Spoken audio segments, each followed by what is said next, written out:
This is It's Not in the Syllabus podcast, the how to's of a student beyond classroom walls. This is the podcast where you, yes, you, get to learn what they don't teach you at school and ace that test called life, or at least get a passing grade and get by.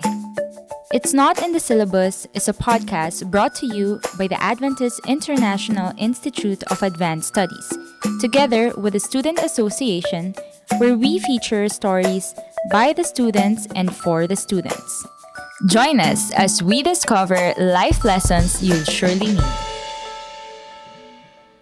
Hello, everyone. Welcome to another episode of It's Not in the Syllabus podcast.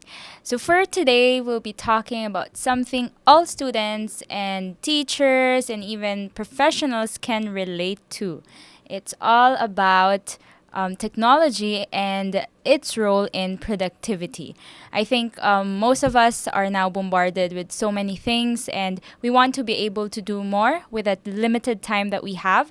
So we are gonna learn more about that with our guest, Mr. Manoj Tudu. Hi, Manoj. Hi, How are Kim. you doing? I'm doing well. How are you? Great. I'm also doing great, and I'm excited to hear from you. You are the first person I think about whenever it comes to tech stuff. Thank you. So, can you tell us more about yourself and how you actually ended up here in IAS? Oh, yeah. Well, I came to the Philippines as a volunteer missionary Mm-hmm. for Adventist World Radio in the Center of Digital Evangelism. Okay. And I was serving there. Well, we were supposed to take calls, but I don't really felt confident talking. So when my manager recommended me to work only in the IT aspect of CDE, Mm-hmm. Center for Digital Evangelism, Okay. and thereon, after that, after serving almost a year, I came here to IS and applied for MBA IT. Nice. Okay. So your track has been media, tech, IT, Yes. and I bet there's some software development in there. Yes. Yeah. Okay, that's great. So given that experience, maybe before you actually joined CDE or AWR, what made you love technology in the first place? Um, Seeing my elder brother really being passionate about electronics, mostly, so looking at him was something that encouraged me. And then once I dived into computer science in my 8th grade, it really came in natural. I mean, I really enjoyed studying that. I didn't do very well, but I really enjoyed studying that. That's what made me really get into tech. And then early on, I was encouraged by my teachers to continue pursuing this, and this helped me a lot. Mm-hmm. Wow, that's great. If your brother is listening to this podcast, you are Manoj's inspiration. Okay, so... He has no idea about it. Oh, okay. I never tell him that. Oh, oops. Now you know. Okay, so knowing the role of technology, because I think some people nowadays would actually avoid it because it makes them more unproductive, with all the social media apps. What do you think, or how can students actually use technology to be more productive? It could be in school, it could be in life in general. Yeah, these days I think it has come. It has become very known to people that social media addiction and wasting time on phones has become a common thing. So many people are aware. There are many softwares developed around it also, like in your phones. Nowadays phones come with this digital well-being app, at least for the Android, and I'm not sure about the iPhones. But so these apps allow you to limit the time, or kind of give you a notification as to how long you have been using your phones, or so on and so forth. So it helps you to tone down on how much time you spend, or even better, just uninstall. True. So definitely, I mean, technology can be used both for, to help you be more productive, and it can also kind of destroy you when it comes to handling time. But it all boils down to your deliberate decision on how you Yes, can use it, yes. right? Definitely. Yeah. And I mean, we are no gurus in productivity, to be honest, right? But we would definitely love to help our fellow students to discover, I think, a lot of these tech and apps that are just out there. It's free, it's within reach, to help you in, your student journey, your studies journey. And you are the friend where I've actually discovered so many of these apps that I didn't know before. So can you share that to our listeners? Yeah, I think what IaaS provides, the Google Workspace, is pretty good because that helps me store all my data synced with Google Drive. How much storage do we actually have?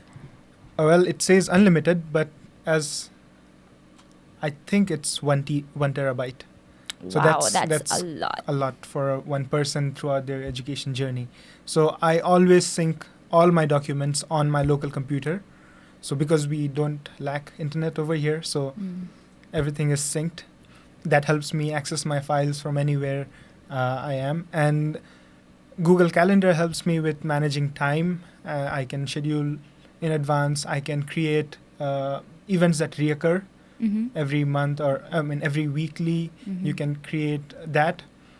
And for note taking, I used Notion, Notion.so. I love Notion, by the way. I have a personal bias with Notion. Tell us more about it.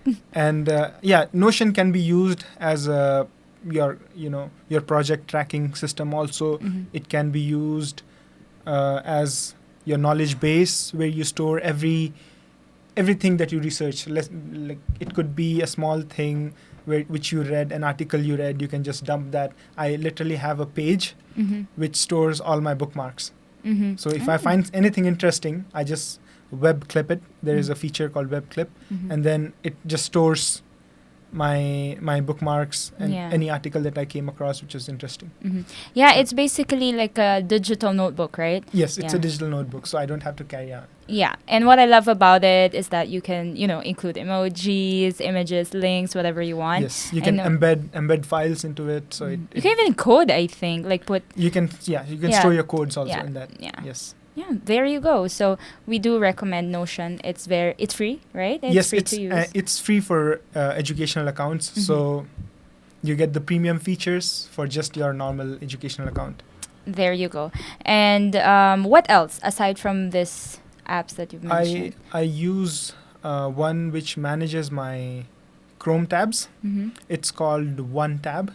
There might be better options. So what OneTab does is it say you're in the middle of a research and you have like open like one tab after the another. I'm That's sure you definitely have me. come across that. Yep, you've seen my browser. So it's like many tabs opened up, and then you have to go, right? You're done with your day or you're tired, and then you have to shut down your computer or whatever.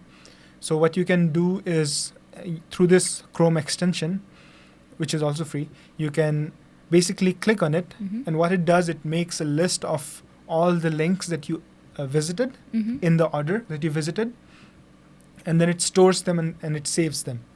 So you can now store all your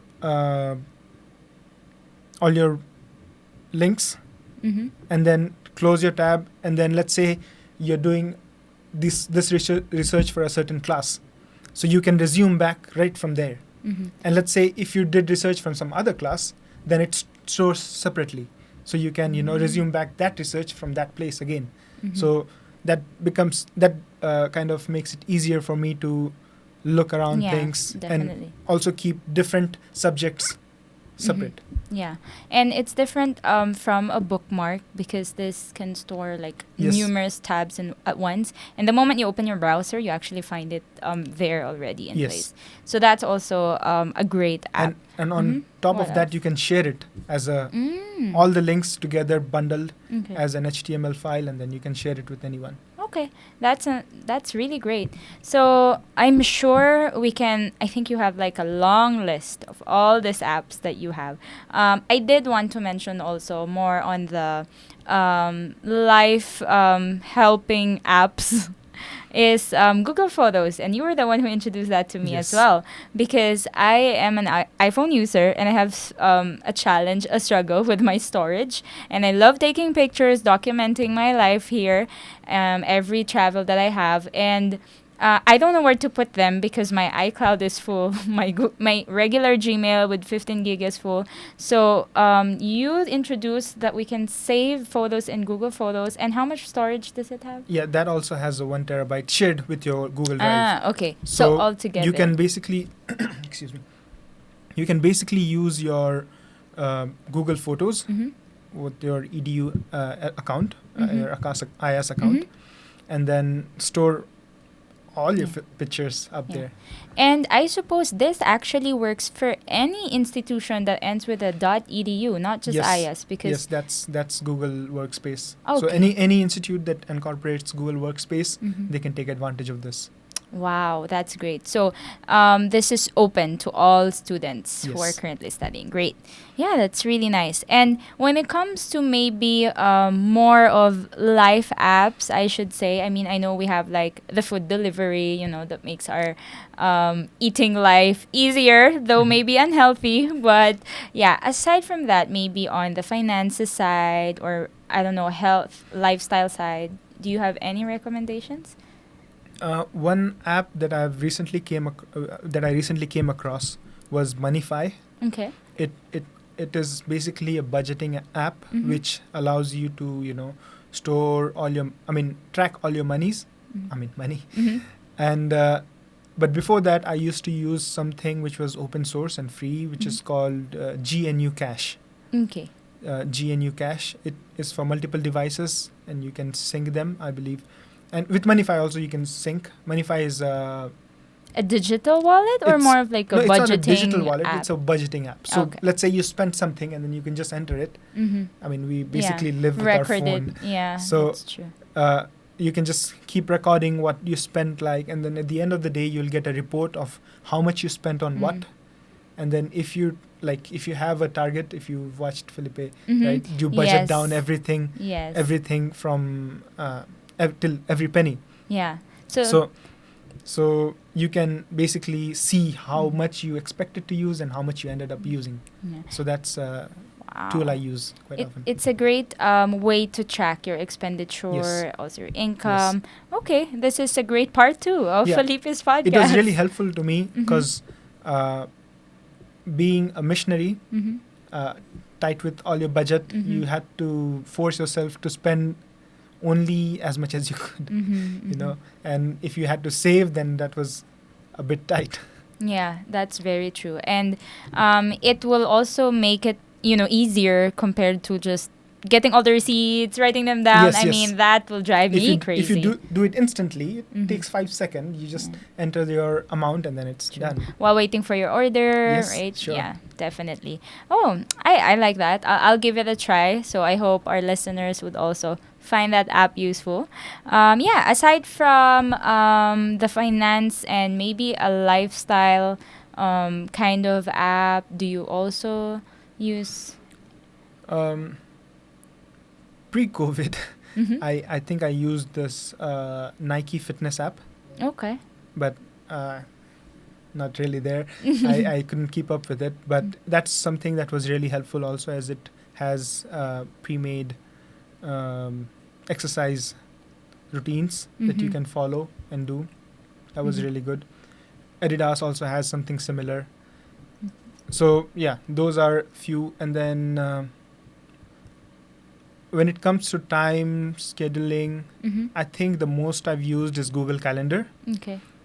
So something I did with with my colleagues at work is that we share our events. So Yeah. if you are with me, then you can always get notified. Mm. Like for class, let's say, right? Yeah. Sometimes we Yeah. just initially at least we don't remember when is class, Mm. right? Yeah.